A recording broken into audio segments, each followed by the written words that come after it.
22 minutos en el territorio continental ecuatoriano. Queremos saludar al académico y coordinador en la Universidad de los Hemisferios, el doctor César Ulloa. Lo invitamos para hacer un análisis sobre la situación de Venezuela, que viene después de la captura de Maduro y los grandes desafíos. No olvidemos que Maduro tiene que responder ante la justicia americana en una corte de Nueva York. Mientras tanto, ya se posesionó, ya asumió el poder. Los mismos seguidores de Maduro, Delcy Rodríguez, está al frente de Venezuela. Según Estados Unidos y el presidente Trump, está monitoreando, está controlando Venezuela. Pero ¿cómo? Si no vemos todavía resultados, va a ser difícil de la noche a la mañana, pero al menos enviar mensajes de liberación a los presos políticos. Hay más de 800 presos políticos, cerrar los centros de tortura como el helicoide en Caracas, pero esos mensajes no han llegado más allá de la posesión de Delcy Rodríguez. César, muy buen día. Buen día, audiencia. El desmadurista madurista es demasiado complejo en el sentido de que hay 2 décadas en donde se ha venido aceitando una estrategia dictatorial, en donde se ha cortado las libertades civiles y políticas, pero además hay un tema muy complejo, y es que es una sociedad armada, dado que la configuración de milicias urbanas impiden una transición por el momento pacífica, debido a que una de las cosas que se encargó el régimen chavista madurista fue de crear estos grupos milicianos que de alguna u otra manera son una fuerza de choque que, respaldadas por las Fuerzas Armadas venezolanas, serán siempre un impedimento para que la oposición o las distintas facciones de la oposición tengan una transición más ordenada, más pacífica y que dé cierto sentido de esperanza, no por lo menos inmediato, pero sí a mediano y largo plazo a la población venezolana. Claro. Si sigue el gran obstáculo de unas Fuerzas Armadas revolucionarias bolivarianas que tienen un absoluto control en Venezuela, ¿va a ser difícil cambiar el rumbo de Venezuela, César? Bueno, el rumbo de Venezuela no es algo inmediato, no es un switch que se prende y se apaga, probablemente requiera muchos años, en la medida de que es una sociedad fracturada, con unas rupturas sociales no solo polarizadas, sino también de enemistad total dentro de sus propias familias, dentro de los distintos núcleos que componen la sociedad. Pero sobre todo habría que pensar que en estas 2 décadas el régimen chavista madurista no solo que armó a la sociedad con esta suerte de milicias urbanas, sino que también a lo largo del tiempo cooptó diversos sectores de la sociedad, lo que hace que la transición sea muy compleja por los distintos rabos de paja que existen en Venezuela. Es decir, no nos olvidemos que el ascenso de Hugo Chávez al inicio tuvo un gran respaldo de las élites que, contrarias a los partidos tradicionales, pensaron que este sujeto iba a ser un títere, y luego resultó lo contrario y lamentablemente terminaron contaminando el sistema democrático venezolano. Entonces, a mi modo de ver, creo que es una transición compleja y yo todavía no logro entender cómo el gobierno de los Estados Unidos legitima y con una anuencia pública prácticamente le pone a dirigir a una vicepresidenta ilegítima que es Delcy Rodríguez, y mira también con cierto sentido de calma la posesión o la reelección de su hermano al frente de la Asamblea Nacional.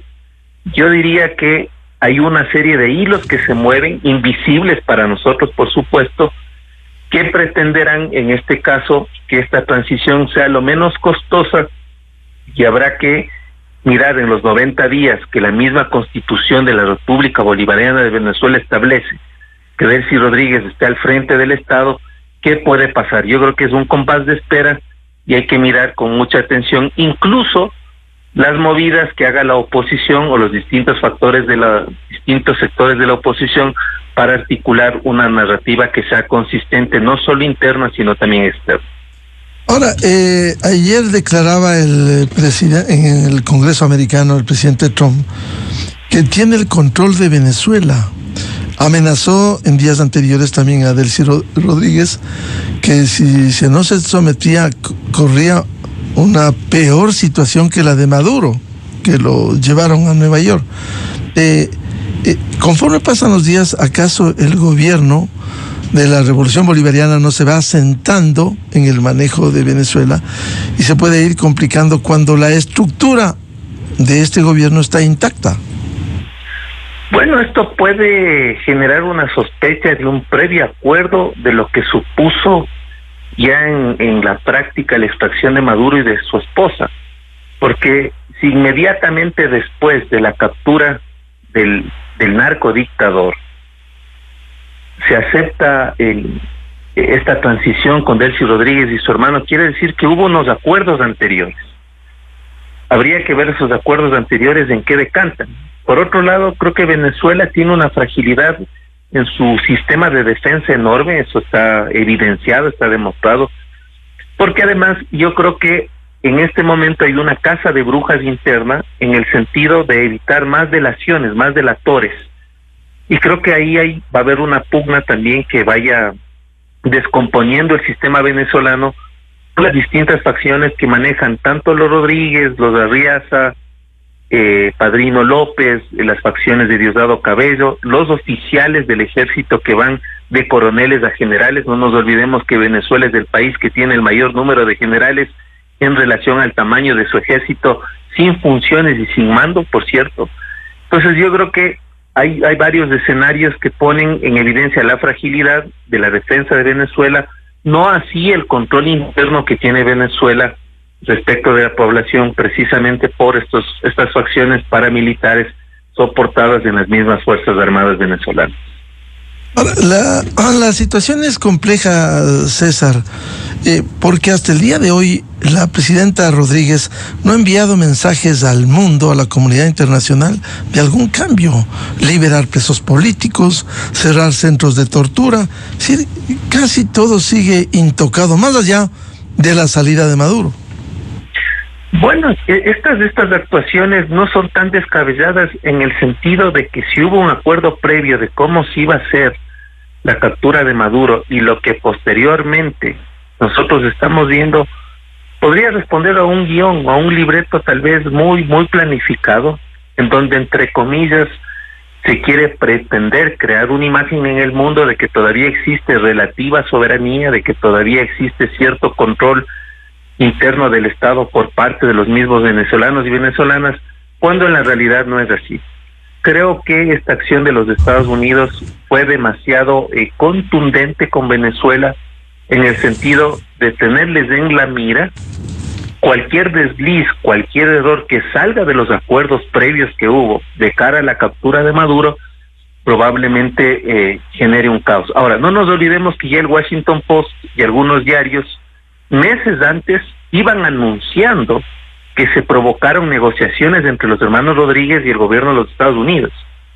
Entonces no es algo nuevo lo que está sucediendo, esto ya hubo una serie de anuncios de gente que hace cobertura y hace un seguimiento pormenorizado de lo que sucede en Venezuela, y lo que insisto es, habría que ver también qué negociaciones incluso se producen con estos 29 asambleístas que juramentaron, ¿no es cierto?, en este nuevo periodo en la Asamblea, y cómo, además, desde el exterior, el gobierno electo legítimamente, como es Edmundo González, con respaldo de María Corina Machado, tienen o no un margen de maniobra o de incidencia en este grupo, en estas tres personas que Donald Trump ha designado para el proceso de transición en Venezuela.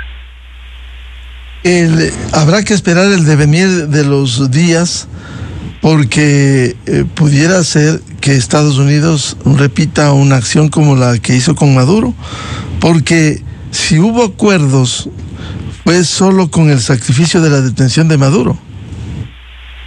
No, lo que nosotros vemos es un régimen dictatorial sin la cabeza de turno que en su momento la orientaba, pero regímenes de estas características no se sostienen solo en una persona.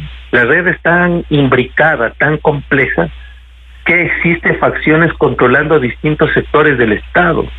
Es decir, el desmantelamiento de lo que significó 2 décadas de una política asistencial clientelar, transgresora de derechos, que cooptó incluso a varios opositores, supone unas maniobras extremadamente delicadas. Yo creo que este mismo momento la sociedad venezolana vive en un pavor enorme, porque este aparente silencio o aparente calma significa que la gente no sale a las calles a protestar ni a favor ni en contra en la misma Venezuela, porque tienen temor a que se provoque un caos civil. Entonces yo creo que es una olla de presión que va, ¿no es cierto?, calentando las cosas en la medida de que la incertidumbre no precise cuáles son las distintas etapas de la transición. Porque si bien Donald Trump ha dicho que está con el manejo, con el control de Venezuela, no hay claridad, no hay precisión de estas etapas que podrían devenir en una transición democrática.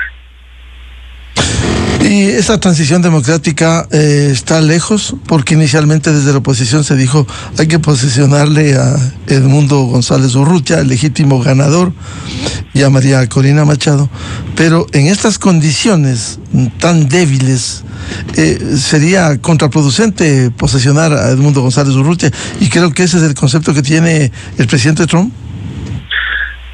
Bueno, podría resultar contraproducente porque el Estado se convirtió en el partido, y cuando el partido controla los recursos que de alguna manera satisfacen las necesidades pocas y para pocos en Venezuela, resulta muy difícil que es decir, yo no creería que Edmundo González al momento o al día de hoy tiene una estructura tan grande o tan poderosa como para reemplazar de un solo tajo a todo ese sistema que al día de hoy está controlando el Estado venezolano. No nos olvidemos que una de las máximas que tuvieron los gobiernos del socialismo del siglo XXI, dicho incluso aquí en el Ecuador, era convertir el Estado en partido político.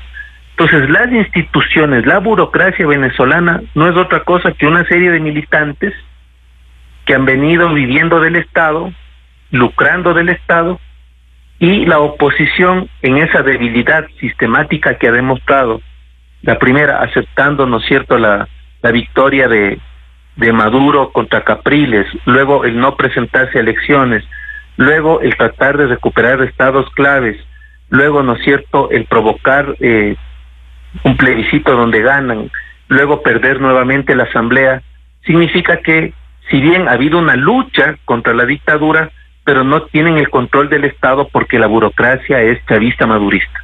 Entonces esas transiciones son muy complejas porque los costos son demasiado altos. Entonces seguramente el equipo de Donald Trump y la gente que está auspiciando esta transición tiene que resolver este gran acertijo: cómo recuperar el control del Estado, más allá de que esté Maduro, esté Diosdado Cabello, esté Padrino López, esté Arriaza, estén los hermanos Rodríguez.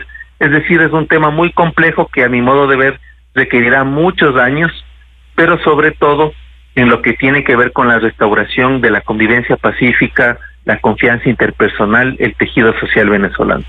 ¿Se podrá lograr a un mediato plazo, no inmediato, la salida del chavismo del poder, o va a resultar difícil? Pasa el tiempo y simplemente se van consolidando en el gobierno que lleva 26 años. No, yo no creo que desaparezca el chavismo-madurismo por una razón, porque ellos fueron clientes consentidos del Estado, y eso significa que el Estado es una forma de vida en este grupo que pasó de militancia a ser burócratas del Estado. Por lo tanto, la sustitución de esa burocracia por una nueva que controle el Estado es una operación extremadamente compleja. Además, no nos olvidemos, Miguel, algo, que la capa de profesionales altamente calificados de Venezuela, sobre todo aquellos expertos en hidrocarburos, están la mayoría fuera de su país. Es decir, tenemos un país además con cero masa crítica, es decir, los profesionales, la gente que tenía cierto conocimiento tecnocrático del manejo del Estado no está ya en Venezuela.